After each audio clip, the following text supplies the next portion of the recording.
Right, moving on to assigning work for your pupils to be able to complete. This needs to be done in the classwork section. So going from the stream across, you've got the classwork, and you can create a new assignment.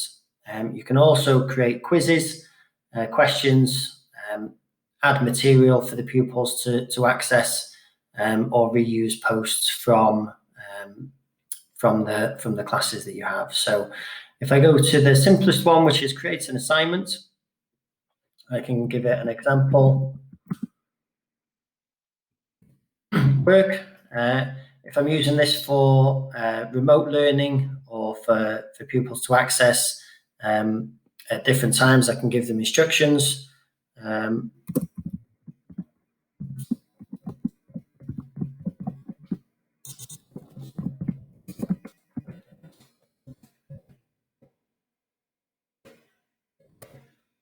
So from there, I can look at the spelling, pictures, and tell me what you think, or depending on how much information you want to give the pupils.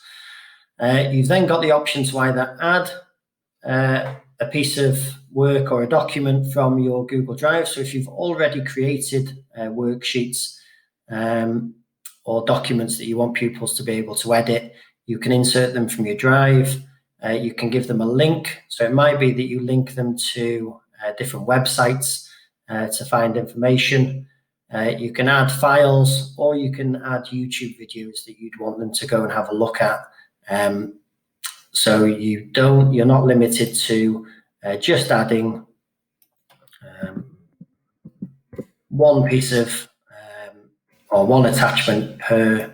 So I'll select that one to add, and then the wild animals name and sound. I could then add documents to go along with that piece of work. So from there, I can create a doc, slide, sheets, drawing, or forms, the 5 that we've had a look at. And what I might do is ask each pupil to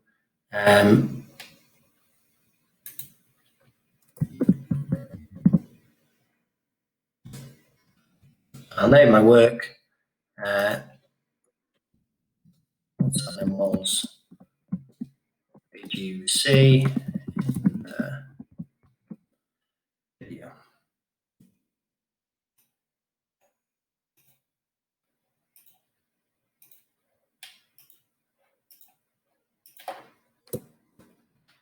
Okay, so there you can see that it's created the new documents, and if I go back to my classwork, the document's there. It's not changed the title just yet, but it will do. One of the most important things is this setting here, where you can change what happens with that document. So you can see that with the YouTube video, there's no changes because it's a video, so it only has one function. But with this document, we've got the options that students can either view that file, which means they have no editing access. The students can edit the file, which means that all the students would edit the same documents. And we also have make a copy for each student. So if we wanted to have all the animals listed in our doc by all the students in the class, we can have a collaborative work going on by having students can edit the file, or we can have a copy for each student. What this means is that each student will get a copy of that document, and then they'll all be able to edit it and add in their work. Okay, so we can set that for a number of classes. So if I teach in secondary school, I could assign the same piece of work to all of my Year 7 pupils, all the classes. I can differentiate the work by selecting which students I want to have this piece of work. So if I've created the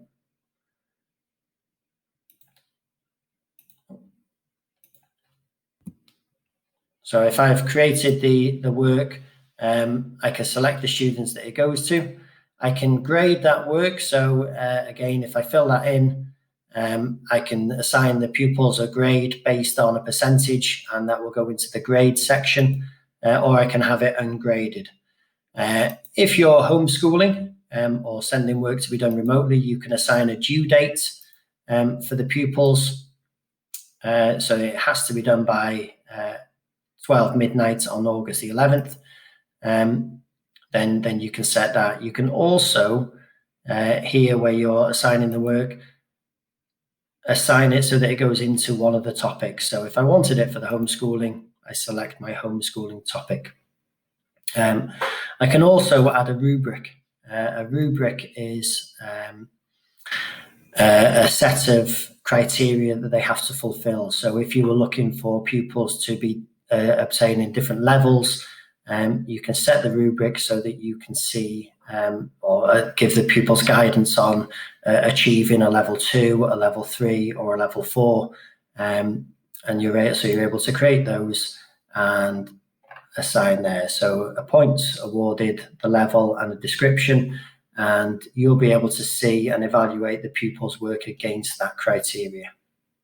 Okay, so from there we can either schedule that work to arrive in the pupils' Google Classroom at a different date, or we can assign it immediately for the pupils to be able to access that work.